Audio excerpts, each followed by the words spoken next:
Hello दोस्तों, welcome to my YouTube channel good thinking पर। आज मैं आपको पढ़ाने जा रहा हूँ कक्षा 10 के विज्ञान का अध्याय 1, जो कि है रासायनिक अभिक्रियाएं एवं समीकरण। तो आइए सबसे पहले हम जानते हैं भौतिक परिवर्तन के बारे में। तो देखिए, पदार्थ में होने वाला वह परिवर्तन जिसमें केवल उसकी भौतिक अवस्था में परिवर्तन होता है तथा उसके रासायनिक गुण व्यवस्था में कोई परिवर्तन नहीं होता है, भौतिक परिवर्तन कहलाता है। तो देखिए, इसमें भौतिक अवस्था में परिवर्तन होता है तथा रासायनिक गुण व्यवस्था में कोई परिवर्तन नहीं होता है, भौतिक परिवर्तन कहलाता है। जैसे शक्कर का पानी में घुलना, कांच का टूटना और पानी का जमना आदि। और इस भौतिक परिवर्तन की सबसे खास बात यह है कि भौतिक परिवर्तन से पदार्थ के रंग, रूप, आकार, परिमाप में ही परिवर्तन होता है, उसके रसायन में कोई परिवर्तन नहीं होता है। तो देखिए, मैं आपको और अच्छे से समझाने की कोशिश करता हूँ। देख, मेरे हाथ में एक कागज है। अगर मैं इसको मोड़ देता हूँ, देखो मोड़ देता हूँ, तो इसकी आकृति चेंज होगी, ना कि इसका रसायन चेंज होगा। पहले ये बड़ा था, फिर मैंने इसे मोड़ा तो ये हो गया छोटा, तो इसकी आकृति चेंज हुई, इसका रसायन चेंज नहीं हुआ। अब मैं आपको पढ़ाऊंगा रासायनिक परिवर्तन के बारे में। तो देखिए, रासायनिक परिवर्तन क्या होता है। जब कोई पदार्थ किसी अन्य पदार्थ से मिलकर एक नया पदार्थ बनाता है, या जब कोई पदार्थ दो या अधिक पदार्थों में वियोजित होकर उसका गुण और वैशिष्ट्य बदल जाता है, तो उसे रासायनिक परिवर्तन कहते हैं।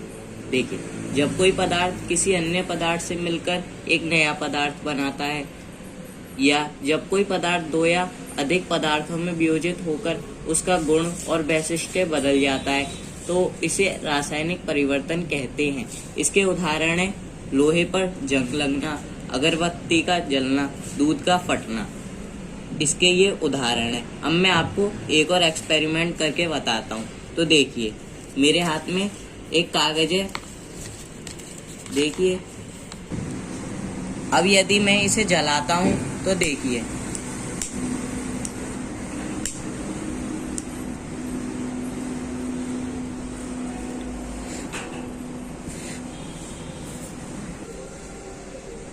पहले ये कागज था, अब इसे जलाने पर राख बन गई।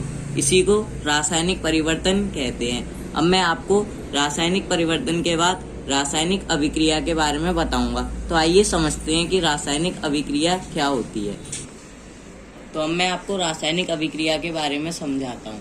तो देखिए, वह अभिक्रिया जिसमें एक या एक से अधिक पदार्थ परस्पर अभिक्रिया करके अर्थात पुनः व्यवस्थित होकर नए पदार्थ का निर्माण करते हैं, रासायनिक अभिक्रिया कहलाती है।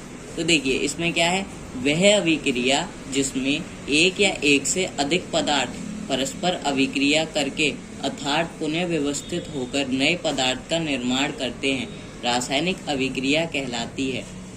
इसका उदाहरण है,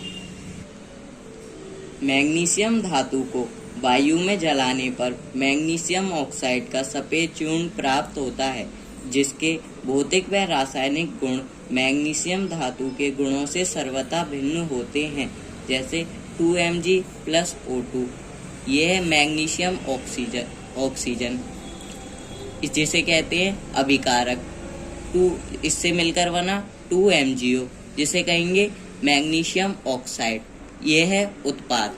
अब देखिए, जो लेफ्ट साइड होता है LHS, उसे कहते हैं अभिकारक, और जो राइट साइड होता है RHS, वहां पर होता है उत्पाद। तो अब रासायनिक अभिक्रिया की पहचान: अवस्था में परिवर्तन, रंग में परिवर्तन, गैस का निकलना, ताप में परिवर्तन, ये रासायनिक अभिक्रिया की पहचान है।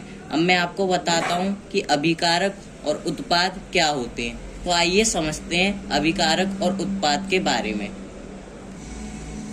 देखिए, अभिकारक क्या होते हैं। ऐसे पदार्थ जो कि रासायनिक अभिक्रिया में भाग लेते हैं, उन्हें अभिकारक कहते हैं। अभिकारक ऐसे पदार्थ जो कि रासायनिक अभिक्रिया में भाग लेते हैं, उन्हें अभिकारक कहते हैं। अब जैसे ये है 2Mg+O2, मैग्नीशियम ऑक्सीजन, तो इन्होंने ये अभिकारक हैं। इन्होंने रासायनिक अभिक्रिया में भाग लिया है। इनसे मिलकर बना 2MgO मैग्नीशियम ऑक्साइड, जिसे कहते हैं उत्पाद। अब मैं आपको उत्पाद के बारे में समझाता हूँ। तो देखिए, उत्पाद क्या होते हैं। वे पदार्थ जिनका निर्माण अभिकारकों की अभिक्रिया के द्वारा होता है उन्हें उत्पाद कहते हैं। जैसे इनका निर्माण अभिकारकों की अभिक्रिया के द्वारा हुआ तो उत्पाद बना 2MgO मैग्नीशियम ऑक्साइड, इसी को उत्पाद कहते हैं। अब मैं आपको रासायनिक समीकरण के बारे में समझाता हूँ। तो देखिए, अभिकारकों और उत्पादों को उनके रासायनिक सूत्र के साथ सांकेतिक रूप में प्रदर्शित करना रासायनिक समीकरण कहलाता है। क्या कहलाता है रासायनिक समीकरण? अभिकारकों और उत्पादों को उनके रासायनिक सूत्र के साथ सांकेतिक रूप में प्रदर्शित करना रासायनिक समीकरण कहलाता है। तो अब मैं इससे आगे आपको समझाऊंगा संयोजन अभिक्रिया के बारे में। तो आइए समझते हैं। संयोजन अभिक्रिया बताने से पहले मैं आपको बताना चाहता हूँ कि अगर आपके सामने G नाम का चिन्ह आए तो उसे कहेंगे हम गैस, S नाम का प्रतीक आए उसे कहेंगे हम ठोस, अगर यदि L नाम का प्रतीक आता है उसे द्रव कहेंगे, AQ नाम का प्रतीक आता है उसे जलीय द्रव कहेंगे। गैस को इंग्लिश में गैस कहते हैं, ठोस को सॉलिड कहते हैं, द्रव को लिक्विड कहते हैं और जलीय द्रव को एक्वास कहते हैं। अब हम समझते हैं संयोजन अभिक्रिया के बारे में। तो देखिए, संयोजन अभिक्रिया क्या होती है। वह अभिक्रिया जिसमें दो या दो से अधिक पदार्थ संयोग करके एकल उत्पाद का निर्माण करते हैं वह संयोजन अभिक्रिया कहलाती है। तो देखिए, वह अभिक्रिया जिसमें दो या दो से अधिक पदार्थ संयोग करके एकल उत्पाद का निर्माण करते हैं वह संयोजन अभिक्रिया कहलाती है। तो अब देखते हैं इसके उदाहरण के बारे में। जैसे CaO प्लस H2O है, जिसे कहेंगे हम बिना भुजा हुआ चूना। इससे मिलकर बनेगा CaO प्लस H2O से मिलकर CaOH2, जिसे कहेंगे हम भुजा हुआ चूना। तो CaOH2 कैल्शियम हाइड्रोक्साइड भुजा हुआ चूना होता है।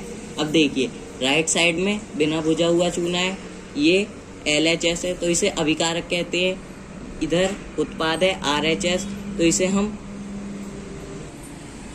और इसका दूसरा उदाहरण है C+O2 से मिलकर बना CO2, यानी कि कोयले का दहन।